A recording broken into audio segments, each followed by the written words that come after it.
ಇಂದಿನಿಂದ ಕುಂದಾನಗರಿಯಲ್ಲಿ ಚಳಿಗಾಲದ ಅಧಿವೇಶನ ಪ್ರಾರಂಭ ಆಗುತ್ತೆ. ಇವತ್ತಿನಿಂದ ಕುಂದಾನಗರಿ ಬೆಳಗಾವಿಯಲ್ಲಿ ಚಳಿಗಾಲದ ಅಧಿವೇಶನ. ಸರ್ಕಾರದ ಚಳಿ ಬಿಡಿಸೋದಕ್ಕೆ ಬಿಜೆಪಿ ಜೆಡಿಎಸ್ ಮೈತ್ರಿ ಪಕ್ಷ ರೆಡಿಯಾಗಿದೆ. ಒಟ್ಟು 10 ದಿನಗಳ ಕಾಲ ನಡೆಯಲಿರುವ ಅಧಿವೇಶನ ಕಲಾಪ. ಉತ್ತರ ಕರ್ನಾಟಕ ಸಮಸ್ಯೆ ಮತ್ತು ಅಭಿವೃದ್ಧಿ ವಿಚಾರ ಚರ್ಚೆ ಮಾಡಲಾಗುತ್ತೆ. ಕೈಪಡೆ ಪವರ್ ಫೈಟ್ ಮಧ್ಯೆ ಅಧಿವೇಶನ ಕೂಡ ಆರಂಭ ಆಗುತ್ತೆ. ಇವತ್ತು ಉತ್ತರ ಕರ್ನಾಟಕದ ಪ್ರಶ್ನೆಗಳಿಗೆ ಇವತ್ತಾದ್ರೂ ಉತ್ತರ ಸಿಗುತ್ತಾ? ಹಿಂದುಳಿದ ಭಾಗದ ಅಭಿವೃದ್ಧಿ, ರೈತರ ಸಮಸ್ಯೆಯ ಬಗ್ಗೆ ಚರ್ಚೆಯನ್ನ ಮಾಡಲಾಗುತ್ತೆ ಈ ಒಂದು ಅಧಿವೇಶನದಲ್ಲಿ. ಇಂದಿನಿಂದ ಕುಂದಾನಗರಿ ಬೆಳಗಾವಿಯಲ್ಲಿ ಚಳಿಗಾಲದ ಅಧಿವೇಶನ ಪ್ರಾರಂಭ ಆಗುತ್ತೆ. ಸರ್ಕಾರದ ಚಳಿಯನ್ನ ಬಿಡಿಸ್ಲಿಕ್ಕೆ ಈಗ ಬಿಜೆಪಿ ಜೆಡಿಎಸ್ ಇಬ್ಬರೂ ಕೂಡ ರೆಡಿ ಆಗಿದ್ದಾರೆ. ಕೆಲವೊಂದಿಷ್ಟು ಅಸ್ತ್ರಗಳನ್ನ ಪ್ರಯೋಗ ಮಾಡಲಿಕ್ಕೂ ಕೂಡ ಸಕಲ ರೀತಿಯಲ್ಲೂ ಕೂಡ ತಯಾರಿಯನ್ನ ಮಾಡ್ಕೊಂಡಿದ್ದಾರೆ ಮೈತ್ರಿ ಪಕ್ಷದವರು. ಇನ್ನು ವಿಪಕ್ಷಗಳ ಅಸ್ತ್ರಗಳು ಏನು ಅಂತ ನೋಡ್ತಾ ಹೋದ್ರೆ, ರಸ್ತೆ ಗುಂಡಿ, ಭ್ರಷ್ಟಾಚಾರದ ಬಗ್ಗೆ ಉದ್ಯಮಿಗಳು ಟ್ವೀಟ್ ಮಾಡಿದ್ರು, ಫೈಟ್ ಆಗಿತ್ತು. ಆ ಒಂದು ವಿಚಾರವನ್ನು ಕೂಡ ಪ್ರಸ್ತಾಪ ಮಾಡ್ತಾರೆ. ಇನ್ನು ಸಾಕಷ್ಟು ವಿಚಾರಗಳಿದ್ದಾವೆ. ಮುಖ್ಯವಾಗಿ ಸರ್ಕಾರಿ ನೌಕರಿ ನೀಡುವಂತೆ ಯುವಕರು ಒಂದ್ ಕಡೆ ಹೋರಾಟವನ್ನ ಮಾಡ್ತಾ ಇದ್ದಾರೆ. ಆ ಯುವಕರ ಹೋರಾಟಕ್ಕೆ ನೀವು ಯಾವ ರೀತಿ ಪ್ರತಿಕ್ರಿಯೆ ಕೊಟ್ರಿ? ಆ ಒಂದು ಯುವಕರ ಹೋರಾಟಕ್ಕೆ ಯಾವ ರೀತಿ ಬೆಂಬಲ ಕೊಟ್ರಿ? ಆ ಒಂದು ಸಮಸ್ಯೆನ ಬಗೆಹರಿಸಿದ್ರ ಅಂತ ಪ್ರಶ್ನೆ ಮಾಡ್ತಾರೆ. ಇನ್ನು ಸರ್ಕಾರಿ ನೌಕರಿ ಹೋರಾಟದ ಬಗ್ಗೆಯೂ ಕೂಡ ಸದನದಲ್ಲಿ ಸದ್ದು ಮಾಡುತ್ತೆ ಈ ಒಂದು ವಿಚಾರ ಕೂಡ. ಜೊತೆಗೆ ಅಧಿವೇಶನದಲ್ಲಿ ಭಗವದ್ಗೀತಾ ಪಠ್ಯ ವಿವಾದದ ಚರ್ಚೆಯನ್ನು ಮಾಡುವ ಸಾಧ್ಯತೆ ಕೂಡ ಇದೆ. ಭಗವದ್ಗೀತಾವನ್ನು ಕೂಡ ಒಂದು ಪಠ್ಯದಲ್ಲಿ ಸೇರ್ಪಡೆ ಮಾಡಬೇಕು ಎಂಬ ವಿಚಾರ ಬಹಳ ಚರ್ಚೆ ಆಗ್ತಾ ಇತ್ತು. ಈ ಒಂದು ವಿಚಾರವಾಗಿ ಪ್ರಸ್ತಾಪ ಮಾಡ್ತಾರೆ. ಕಬ್ಬು ಮತ್ತು ಮೆಕ್ಕೆಜೋಳ ಬೆಳೆಗಾರರ ಪ್ರತಿಭಟನೆಯನ್ನು ಕೂಡ ಪ್ರಸ್ತಾಪ ಮಾಡ್ತಾರೆ. ಇನ್ನು ಚಳಿಗಾಲದ ಅಧಿವೇಶನದಲ್ಲಿ ಬೆಂಬಲ ಬೆಲೆಯ ಸಮರ ಕೂಡ ನಡೆಯುವ ಸಾಧ್ಯತೆ ಇದೆ. ಸಾಕಷ್ಟು ವಿಚಾರಗಳ ಬಗ್ಗೆ ಈ ಒಂದು ಅಧಿವೇಶನದಲ್ಲಿ ಪ್ರಸ್ತಾಪವನ್ನ ಮಾಡಲಾಗುತ್ತೆ. ಸಿದ್ದು ಡಿಕೆ ಅಧಿಕಾರ ಹಂಚಿಕೆಯೇ ವಿಪಕ್ಷಗಳಿಗೆ ಬಹಳ ಬಹಳ ದೊಡ್ಡ ಅಸ್ತ್ರ. ಸಿಎಂ ಕುರ್ಚಿ ಮೇಲೆ ಕಣ್ಣಿಟ್ಟು ಕೈನಲ್ಲಿ ಕಿತ್ತಾಟ. ದೆಹಲಿ ದಂಡಯಾತ್ರೆ, ನಾಯಕತ್ವ ಬದಲಾವಣೆ ಚರ್ಚೆ ಮಾಡಲಾಗತ್ತೆ. ಬ್ರೇಕ್ಫಾಸ್ಟ್, ಲಂಚ್, ಡಿನ್ನರ್ ಮೀಟಿಂಗ್ ಅನ್ನು ಕೂಡ ಪ್ರಸ್ತಾಪ ಮಾಡ್ತಾರೆ. ಸರ್ಕಾರವನ್ನ ಇಕ್ಕಟ್ಟಿಗೆ ಸಿಲುಕಿಸಲು ವಿಪಕ್ಷಗಳು ಸಕಲ ರೀತಿಯಲ್ಲೂ ಕೂಡ ಸಿದ್ಧತೆಯನ್ನ ಮಾಡ್ಕೊಂಡಿದೆ. ಆಡಳಿತ ಮತ್ತು ವಿಪಕ್ಷಗಳ ಮಧ್ಯೆ ಭಾರಿ ಜಟಾಪಟಿ ನಡೆಯುವ ಸಾಧ್ಯತೆ ಕೂಡ ಇದೆ. ಇವತ್ತಿನ ಅಧಿವೇಶನದಲ್ಲಿ ಬಹಳ ವಿಚಾರಗಳನ್ನ ಪ್ರಸ್ತಾಪ ಮಾಡಲಾಗುತ್ತೆ. ಮುಖ್ಯವಾಗಿ ನಾಯಕತ್ವ ಬದಲಾವಣೆ ವಿಚಾರ ಆಗಿರಬಹುದು, lunch meeting, breakfast meeting, dinner meeting, ಜೊತೆಗೆ ದೆಹಲಿ ಯಾತ್ರೆ, ಇದೆಲ್ಲ ವಿಚಾರಗಳ ಬಗ್ಗೆ ಕೂಡ ಚರ್ಚೆಯನ್ನ ಮಾಡುವ ಸಾಧ್ಯತೆ ಇದೆ. ಇನ್ನು ವಿಪಕ್ಷ ತಂತ್ರಕ್ಕೆ ಪ್ರತ್ಯಾಸ್ತ್ರವನ್ನ ಯಾವ ರೀತಿ ಹೂಡ್ಲಿಕ್ಕೆ ಸಿದ್ದರಾಮಯ್ಯ ಅವರು ಕಿವಿ ಮಾತನ್ನ ಹೇಳಿದ್ದಾರೆ ಅಂತ ನೋಡ್ತಾ ಹೋದ್ರೆ, ವಿಪಕ್ಷಗಳಿಗೆ ಅವರ ಪಕ್ಷದೊಳಗಿನ ಹುಳುಕನ್ನ ತೋರಿಸಿ ನೀವು ತಿರುಗೇಟನ್ನ ಕೊಡಿ. ಅವ್ರು ಏನೇ ಹೇಳಿದ್ರು ಕೂಡ ರಿಯಾಕ್ಟ್ ಮಾಡಕ್ ಹೋಗಬೇಡಿ. ಅವಿಶ್ವಾಸ ನಿರ್ಣಯ ಮಾಡೋ ಸಾಧ್ಯತೆ ಕೂಡ ಇದೆ. ಸುಮ್ಮನೆ ನಮ್ಮನ್ನ ಕೆಣಕುವ ಪ್ರಯತ್ನ ಮಾಡ್ತಾರಷ್ಟೇ. ಅದಕ್ಕೆ ನೀವು ಯಾರು ಕೂಡ ತಲೆ ಕೆಡಿಸ್ಕೊಳ್ಬೇಡಿ. ಏನ್ ಮಾಡ್ತಾರೋ ಮಾಡ್ಕೊಂಡ್ಲಿ ಅಂತ ಸದ್ಯಕ್ಕೆ ಸಿದ್ದರಾಮಯ್ಯ ಅವರು ಕಿವಿ ಮಾತು ಹೇಳಿದ್ದಾರೆ. ಯಾರು ಇದಕ್ಕೆ ಗಮನ ಕೊಡಬೇಡಿ, ಒಟ್ಟಾಗಿ ಎಲ್ಲರೂ ಕೂಡ ಸೇರ್ಕೊಂಡು ಫೇಸ್ ಮಾಡೋಣ. ಆ ಒಂದು ಅಧಿವೇಶನದಲ್ಲಿ ನಮ್ಮಲ್ಲೇ ಗೊಂದಲಗಳು ಸೃಷ್ಟಿಯಾಗೋದು ಬೇಡ. ಯಾರು ಇದಕ್ಕೆ ಗಮನ ಕೊಡಬೇಡಿ. ಅವ್ರು ಏನೇ ಒಂದು ಕೆಣಕುವ ಪ್ರಯತ್ನ ಮಾಡಿದ್ರು ಕೂಡ ಯಾರು ರೆಸ್ಪಾನ್ಸ್ ಮಾಡಬೇಡಿ. ಚಳಿಗಾಲ ಅಧಿವೇಶನಕ್ಕೆ ಸನ್ನದ್ಧವಾದ ಕೈ ಸರ್ಕಾರ, ಕೈ ನಾಯಕರಿಂದಲೂ ಕೂಡ ರೆಡಿ ಆಗಿದೆ ತಿರುಗುಬಾಣ. ಕಬ್ಬು ಬೆಳೆಗಾರರ ವಿಚಾರದಲ್ಲಿ ಕೇಂದ್ರ ನಿರ್ಲಕ್ಷ್ಯ ತೋರಿಸ್ತಾ ಇದೆ. ಅನುದಾನ ತಾರತಮ್ಯ, ಜಿಎಸ್ಟಿ ಬಾಕಿ ಪ್ರಸ್ತಾಪ ಫಿಕ್ಸ್. ಉತ್ತರದ ಯೋಜನೆಗೆ ಕೇಂದ್ರದಿಂದ ಸಿಕ್ಕಿಲ್ಲ ಅನುಮತಿ. ಸಂಸದರು ಕೇಂದ್ರದಿಂದ ಅನುದಾನ ತರುವಲ್ಲಿ ವಿಫಲರಾಗಿದ್ದಾರೆ. ನೀರಾವರಿ ಯೋಜನೆ ಪ್ರಸ್ತಾಪಿಸಿ ತಿರುಗೇಟು ನೀಡುವ ಸಾಧ್ಯತೆ ಕೂಡ ಇದೆ. ವಿಪಕ್ಷಗಳು ಕೇಳುವ ಪ್ರಶ್ನೆಗಳಿಗೆ ಸಮರ್ಥವಾಗಿ ಉತ್ತರವನ್ನ ನೀಡಿ. ಉತ್ತರದ ವೇಳೆ ಮಾತನಾಡೋಕೆ ಒದ್ದಾಡಿ ಪೇಚಿಗೆ ಸಿಲುಕಬೇಡಿ ಅಂತ ಕಿವಿ ಮಾತು ಹೇಳಿದ್ದಾರೆ. ಸಚಿವರು ಶಾಸಕರಿಗೆ ಸಿಎಂ ಸಿದ್ದರಾಮಯ್ಯ ಅವರು ಸೂಚನೆಯನ್ನ ಕೊಟ್ಟಿದ್ದಾರೆ. ಏನಾದ್ರು ಪ್ರಶ್ನೆ ಮಾಡಿದಂತಹ ಸಂದರ್ಭದಲ್ಲಿ ನೀವು ಪೇಚಿಗೆ ಸಿಲುಕಬೇಡಿ, ಏನು ಉತ್ತರ ಕೊಡಬೇಕು, ಸಮರ್ಥವಾಗಿ ಯಾವ ರೀತಿ ಎದುರಿಸಬೇಕು, ಆ ರೀತಿಯಾಗಿ ವಿಪಕ್ಷಗಳನ್ನ ನಾವು ಎದುರಿಸಲೇಬೇಕು. ಅದಕ್ಕೆಲ್ಲರೂ ಕೂಡ ರೆಡಿ ಆಗಿರಿ. ಜೊತೆಗೆ ಏನಾದರೂ ಪ್ರವೋಕ್ ಮಾಡಿದ್ರೆ ವಿಪಕ್ಷದವರು ಅದ್ಯಾವುದಕ್ಕೂ ಕೂಡ ನೀವು ತಲೆ ಕೆಡಿಸ್ಕೊಳ್ಬೇಡಿ.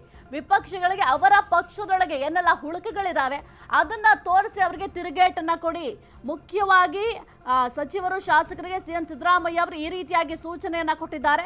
ಸಂಸದರು ಕೇಂದ್ರದಿಂದ ಅನುದಾನವನ್ನ ತರುವಲ್ಲಿ ವಿಫಲರಾಗಿದ್ದಾರೆ. ಈ ಒಂದು ವಿಚಾರವಾಗಿ ಎಲ್ಲರೂ ಕೂಡ ಪ್ರಸ್ತಾಪವನ್ನ ಮಾಡಬೇಕು ಅಂತ ಕೂಡ ಸಲಹೆಯನ್ನ ಕೊಟ್ಟಿದ್ದಾರೆ. ಅನುದಾನ ತಾರತಮ್ಯ ಆಗಿರಬಹುದು ಅಥವಾ GST ಬಾಕಿ ಪ್ರಸ್ತಾಪ ಆಗಿರಬಹುದು, ಅದೆಲ್ಲವನ್ನು ಕೂಡ ನೀವೆಲ್ಲರೂ ಕೂಡ ಪ್ರಸ್ತಾಪ ಮಾಡಿ. ಜೊತೆಗೆ ಕಬ್ಬು ಬೆಳೆಗಾರರ ವಿಚಾರದಲ್ಲಿ ಕೇಂದ್ರ ಬಹಳ ನಿರ್ಲಕ್ಷ್ಯವನ್ನ ತೋರಿಸ್ತಾ ಇದೆ. ಈ ಒಂದು ಆರೋಪದ ವಿಚಾರವಾಗಿಯೂ ಕೂಡ ಪ್ರಸ್ತಾಪವನ್ನ ಮಾಡಿ. ಯಾಕೆಂದ್ರೆ ಕಬ್ಬು ಬೆಳೆಗಾರರು ಹೋರಾಟವನ್ನ ಮಾಡಿದ್ರು. ಆ ಒಂದು ಹೋರಾಟಕ್ಕೆ ಏನು ಪ್ರತಿಫಲ ಸಿಕ್ತು, ಕೇಂದ್ರದಿಂದ ಯಾವ ಅನುದಾನವನ್ನ ಕೊಟ್ಟರು, ಈ ಒಂದು ವಿಚಾರವಾಗಿ ಕೇಂದ್ರ ದಿವ್ಯ ನಿರ್ಲಕ್ಷ್ಯವನ್ನ ತೋರಿಸಿದೆ. ಹಾಗಾಗಿ ಈ ಒಂದು ವಿಚಾರವನ್ನ ಪ್ರಸ್ತಾಪ ಮಾಡಿ ಅಂತ ಕೂಡ ಸಿಎಂ ಸಿದ್ದರಾಮಯ್ಯ ಅವರು ಸೂಚನೆಯನ್ನ ಕೊಟ್ಟಿದ್ದಾರೆ. ಕೆಲವೊಂದಿಷ್ಟು ಟಿಪ್ಸ್ ಕೂಡ ಕೊಟ್ಟಿದ್ದಾರೆ ಯಾವ ರೀತಿ ಮಾತನಾಡಬೇಕು ಅಂತ. ಜೊತೆಗೆ ವಿಪಕ್ಷದವರೇನು ಸುಮ್ಮನೆ ಕೂತಿಲ್ಲ, ವಿಪಕ್ಷದವರು ಅಷ್ಟೇ ತಮ್ಮದೇ ಆದಂತಹ ಕೆಲವೊಂದಿಷ್ಟು ಪಾಯಿಂಟ್ಸ್ ಮಾಡ್ಕೊಂಡಿದ್ದಾರೆ. ಯಾವ ರೀತಿ ನಾವು ಆಡಳಿತ ಪಕ್ಷವನ್ನ ಕಟ್ ಹಾಕಬೇಕು ಅಂತ ಸಾಕಷ್ಟು ವಿಚಾರಗಳನ್ನ ಮುಂದಿಟ್ಕೊಂಡಿದ್ದಾರೆ. ಮುಖ್ಯವಾಗಿ ಬೆಂಗಳೂರಿನ ಗುಂಡಿ ವಿಚಾರ ಎಷ್ಟೆಲ್ಲ ಸದ್ದು ಮಾಡ್ತು. ಒಂದು ಗುಂಡಿ ಮುಚ್ಚೋ ಕೆಲಸ ನೆಟ್ಟಗೆ ಮಾಡಿಲ್ಲ. ಕೇವಲ ನೆಪ ಮಾತ್ರಕ್ಕಷ್ಟೇ ಗುಂಡಿ ಮುಚ್ಚುತ್ತಾರೆ. ಯಾರಾದ್ರೂ CM ಬರ್ತಾರೆ, DCM ಬರ್ತಾರೆ, ಯಾರ ರಾಜಕಾರಣಿಗಳು ಬರ್ತಾರೆ ಅಂತಂದ್ರೆ ಬೆಂಗಳೂರಿನಲ್ಲಿ ಕ್ಷಣ ಮಾತ್ರದಲ್ಲಿ ಗುಂಡಿ ಮುಚ್ಚೋಗುತ್ತೆ. ಆದ್ರೆ ಬೇರೆಯವರು ಅಥವಾ ಸಾರ್ವಜನಿಕರು ಓಡಾಡುವಾಗ ಅದೇ ಗುಂಡಿ ಇರುತ್ತೆ, ಅದನ್ನು ಮುಚ್ಚಿಸೋ ಪ್ರಯತ್ನನೇ ಮಾಡೋದಿಲ್ಲ. ಈ ಒಂದು ವಿಚಾರವಾಗಿಯೂ ಕೂಡ ಪ್ರಸ್ತಾಪ ಮಾಡ್ತಾರೆ. ಮುಖ್ಯವಾಗಿ ಸರ್ಕಾರಿ ನೌಕರಿ ಹೋರಾಟವನ್ನ ಮಾಡ್ತಾ ಇದ್ದಾರೆ ಯುವಕರಿಗೆ ಯಾವ ರೀತಿ ರೆಸ್ಪಾನ್ಸ್ ಮಾಡಿದ್ರಿ ಅಂತ ಕೇಳಿದಾಗ ಯಾವ ರೀತಿ ಉತ್ತರ ಕೊಡಬೇಕು ಅಂತ ಕೂಡ ಈಗ ಆಡಳಿತ ಪಕ್ಷ ಸಕಲ ರೀತಿಯಲ್ಲೂ ಕೂಡ ಸಿದ್ಧತೆಯನ್ನ ಮಾಡ್ಕೊಂಡಿದೆ. ಜೊತೆಗೆ ಸಚಿವರು ಶಾಸಕರಿಗೆ ಸಿಎಂ ಸಿದ್ದರಾಮಯ್ಯ ಅವರು ಕೆಲವೊಂದಿಷ್ಟು ಸೂಚನೆಯನ್ನು ಕೂಡ ಕೊಟ್ಟಿದ್ದಾರೆ. ಆ ಒಂದು ಸೂಚನೆಯನ್ನ ಫಾಲೋ ಮಾಡ್ತಾರಂತ ನೋಡ್ಬೇಕಾಗತ್ತೆ. ಯಾಕೆಂತಂದ್ರೆ ಈ ಒಂದು ಅಧಿವೇಶನ ಪ್ರಾರಂಭ ಆಗೋದಕ್ಕಿಂತ ಮುನ್ನವೇ ಕೆಲವೊಂದಿಷ್ಟು ಸಲಹೆ ಸೂಚನೆಯನ್ನ ಕೊಟ್ಟಿದ್ರು. ಜೊತೆಗೆ ಏನಾದ್ರೂ ಗೊಂದಲಗಳನ್ನ ಸೃಷ್ಟಿ ಮಾಡ್ಕೊಳ್ಳೋ ರೀತಿ ಹೋಗಬೇಡಿ, ಏನೇ ಒಂದು ವಿಚಾರ ಇದ್ರೂ ಕೂಡ ಇಲ್ಲೇ ಬಗೆಹರಿಸ್ಕೊಳ್ಳಿ, ಅಲ್ಲಿ ಹೋಗಿ ವಿಪಕ್ಷಗಳ ಮುಂದೆ ಗೊಂದಲಕ್ಕೀಡಾಗಬೇಡಿ. ಗೊಂದಲಗಳು ಇದ್ದಾಗ ಅವ್ರಿಗೆ ಇನ್ನೂ ಕೂಡ ಒಂದು ಅಸ್ತ್ರ ಸಿಗುತ್ತೆ. ಹಾಗಾಗಿ ಏನೇ ವಿಚಾರ ಇದ್ರೂ ಕೂಡ ನಮ್ಮಲ್ಲೇ ಬಗೆಹರಿಸ್ಕೊಳ್ಳೋಣ ಅಂತ ಕೂಡ ಕೆಲವೊಂದಿಷ್ಟು ಸಲಹೆ ಸೂಚನೆ ಎಲ್ಲವನ್ನು ಕೂಡ ಕೊಟ್ಟಿದ್ದಾರೆ. ಹಾಗಾಗಿ ನೋಡ್ಬೇಕಾಗತ್ತೆ ಇವತ್ತಿನ ಅಧಿವೇಶನ ಯಾವ ರೀತಿ ಇರುತ್ತೆ ಅಂತ. ಇನ್ನು ವಿಪಕ್ಷಗಳು ಕೂಡ ಸಾಕಷ್ಟು ಅಸ್ತ್ರಗಳನ್ನ ತಮ್ಮ ಬತ್ತಳಿಕೆಯಲ್ಲಿ ಇಟ್ಕೊಂಡಿದೆ. ಸುಮ್ಮನೆ ಕೂತಿಲ್ಲ, ಏನೇನು ಮಾಡಬೇಕು, ಯಾವ ರೀತಿ ಕಟ್ ಹಾಕಬೇಕು ಆಡಳಿತ ಪಕ್ಷವನ್ನ, ಅದೆಲ್ಲದಕ್ಕೂ ಕೂಡ ಸಿದ್ಧತೆ ಮಾಡ್ಕೊಂಡಿದ್ದಾರೆ. ಮುಖ್ಯವಾಗಿ CM DCM ವಚನ ಸಮರವೇ ಬಿಜೆಪಿಗೆ ಆಹಾರ.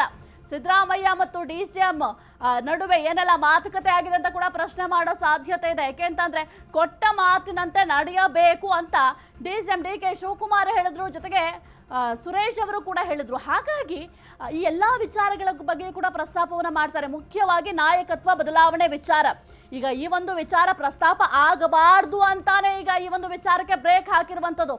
ಆದ್ರೂ ಕೂಡ ವಿಪಕ್ಷದವರು ಈ ಒಂದು ವಿಚಾರವನ್ನ ಪ್ರಸ್ತಾಪ ಮಾಡೇ ಮಾಡ್ತಾರೆ. ಏನಾಗ್ತಾ ಇದೆ ಕಾಂಗ್ರೆಸ್ನಲ್ಲಿ, ಸರಿಯಾಗಿ ನಿಮ್ಮಲ್ಲಿರುವಂಥ ಗೊಂದಲಗಳನ್ನ ಸರಿಪಡಿಸ್ಕೊಳಕ್ ಆಗ್ಲಿಲ್ಲ ಅಂತ ಅಂದಾಗ ಅದು ಹೆಂಗೆ ನೀವು ಒಂದು ಸರ್ಕಾರ ನಡೆಸ್ಕೊಂಡು ಹೋಗ್ತೀರಾ, ಜೊತೆಗೆ ಜನರ ಹಿತಾಸಕ್ತಿಯನ್ನ ಕಾಪಾಡ್ಕೊಳ್ತೀರಾ ಅಂತ ಪ್ರಶ್ನೆಯನ್ನ ಮಾಡ್ತಾರೆ. ಕುರಿತ ಹೆಚ್ಚಿನ ಮಾಹಿತಿ ನೀಡ್ತಾರೆ ನಮ್ಮ ಪ್ರತಿನಿಧಿ Deepa Kukwada. Deepa, very good morning. ಸದ್ಯಕ್ಕೆ ಬೆಳಗಾವಿ ಕುಂದಾನಗರಿ ಅಂತೂ ಬಹಳ ಬಿಸಿ ಬಿಸಿ ವಾತಾವರಣ ಇರುತ್ತೆ. ಯಾಕೆಂತಂದ್ರೆ ಇವತ್ತು ಸದನ ಇದೆ. ಸದನದಲ್ಲಿ ಯಾವೆಲ್ಲ ವಿಚಾರಗಳು ಇವತ್ತು ಚರ್ಚೆ ಆಗುತ್ತೆ. ಮುಖ್ಯವಾಗಿ ಈ ಒಂದು ನಾಯಕತ್ವ ಬದಲಾವಣೆ ವಿಚಾರವೂ ಕೂಡ ಚರ್ಚೆ ಆಗೋ ಎಲ್ಲಾ ರೀತಿಯ ಸಾಧ್ಯತೆಗಳು ಕೂಡ ಇದೆ. ವಿಪಕ್ಷಗಳು ಕೂಡ ತಮ್ಮದೇ ಆದಂತಹ ಒಂದು ಬ್ರಹ್ಮಾಸ್ತ್ರಗಳನ್ನ ರೆಡಿ ಮಾಡ್ಕೊಂಡು ಇಟ್ಕೊಂಡಿದ್ದಾವೆ. ವಿಪಕ್ಷಗಳನ್ನ ಸಮರ್ಥವಾಗಿ ಎದುರಿಸಲಿಕ್ಕೆ ಸರ್ಕಾರ ಏನ್ ಸಿದ್ಧತೆ ಮಾಡ್ಕೊಂಡಿದೆ?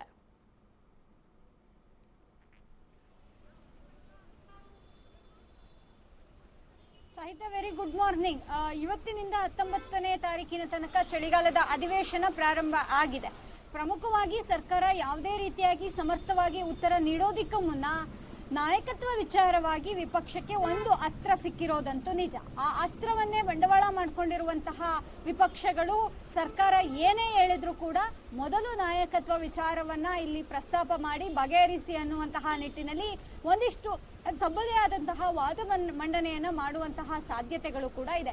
ಇದನ್ನು ಹೊರತುಪಡಿಸಿ ಸರ್ಕಾರದ ಮುಂದೆ ಹಲವು ಸವಾಲುಗಳಂತೂ ಇದ್ದೇ ಇದೆ. ಯಾಕಂದ್ರೆ ಒಂದು ಮೆಕ್ಕೆಜೋಳ ವಿಚಾರ, ಕಬ್ಬಿನ ವಿಚಾರ ಸೇರಿದಂತೆ, ನೌಕರಿ ವಿಚಾರ ಸೇರಿದಂತೆ ಹಲವು ವಿಚಾರಗಳು ಸರ್ಕಾರದ ಮುಂದಿದೆ. ಜೊತೆಗೆ ಉತ್ತರ ಕರ್ನಾಟಕ ಭಾಗದಲ್ಲಿ ಆಗ್ತಾ ಇರುವಂತಹ ಸಮಸ್ಯೆಗಳು, ಸ್ಪೆಷಲಿ ನೀರಾವರಿ ಸಮಸ್ಯೆ ಸೇರಿದಂತೆ ಅನೇಕ ಸಮಸ್ಯೆಗಳು ಇದ್ದೇ ಇದೆ. ಅದೆಲ್ಲವನ್ನೂ ಕೂಡ ಬಗೆಹರಿಸುವಂತಹ ನಿಟ್ಟಿನಲ್ಲಿ ಒಂದಿಷ್ಟು ಪ್ರಯತ್ನಗಳನ್ನ ಪ್ರತಿ ಬಾರಿ ಚಳಿಗಾಲದ ಅಧಿವೇಶನದಲ್ಲೂ ಮಾಡ್ತೀವಿ ಅಂತಿದ್ದಂತಹ ಸರ್ಕಾರ ಇಲ್ಲಿಯವರೆಗೂ ಕೂಡ ಯಾವುದೂ ಸರಿಯಾಗಿ ನಿಭಾಯಿಸಿಲ್ಲ.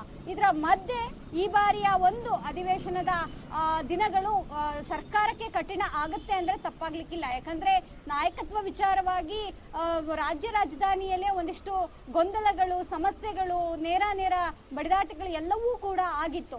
ಪೋಸ್ಟರ್ ವಾರ್ ಸೇರಿದಂತೆ ಹಿಂಬಾಲಕ ಶಾಸಕರುಗಳು ನೇರವಾಗಿ ಬೀದಿಗೆ ಬಂದು ಮಾತನಾಡುವಂತಹ ಪರಿಸ್ಥಿತಿ ನಿರ್ಮಾಣ ಆಗಿತ್ತು. ಅದರ ಬೆನ್ನಲ್ಲೇ ಅಧಿವೇಶನ ಇರೋದ್ರಿಂದ ಸಹಜವಾಗಿ ವಿಪಕ್ಷಗಳು ಅದನ್ನ ಸರ್ಕಾರಕ್ಕೆ ಕೇಳುವಂತಹ ಪ್ರಯತ್ನ ಮಾಡ್ತಾರೆ. ಇದರ ಮಧ್ಯೆ ಅವಿಶ್ವಾಸ ನಿರ್ಣಯ ಮಂಡನೆಯನ್ನು ಕೂಡ ಮಾಡ್ತೇವೆ ಅನ್ನುವಂತಹದ್ದು ವಿಪಕ್ಷಗಳ ಒಂದು ವಾದ. ನಾವು ಅದನ್ನ ಮಾಡ್ತೇವೆ, ಅವರು ಪೂರ್ಣ ಪ್ರಮಾಣದಲ್ಲಿ ನಮ್ಮ ಸರ್ಕಾರ ಇದೆ ಅನ್ನುವಂತಹದನ್ನ ಸಾಬೀತು ಮಾಡಲಿ ಅನ್ನುವಂತಹ ನಿಟ್ಟಿನಲ್ಲೂ ಕೂಡ ವಿಪಕ್ಷ ಸವಾಲ್ ಹಾಕಿದೆ. ಹಾಗಾಗಿ ಸರ್ಕಾರಕ್ಕೆ ಈ ಬಾರಿಯ ಚಳಿಗಾಲದ ಅಧಿವೇಶನ ಅಷ್ಟು ಸುಲಲಿತವಾಗಿ, ಅಷ್ಟು ಸುಲಭವಾಗಂತೂ ಇಲ್ಲ. ಹಲವು ಸಮಸ್ಯೆಗಳ ನಡುವೆ ತಮ್ಮದೇ ಪಕ್ಷದ ನಾಯಕತ್ವ ವಿಚಾರ ಕೂಡ ಇಲ್ಲಿ ಪ್ರಸ್ತಾಪ ಆಗತ್ತೆ. ಸಾಹಿತ್ಯ. ಓಕೆ, ಥ್ಯಾಂಕ್ ಯು ದೀಪಾ ನಿಮ್ಮೆಲ್ಲ ಮಾಹಿತಿಗಾಗಿ.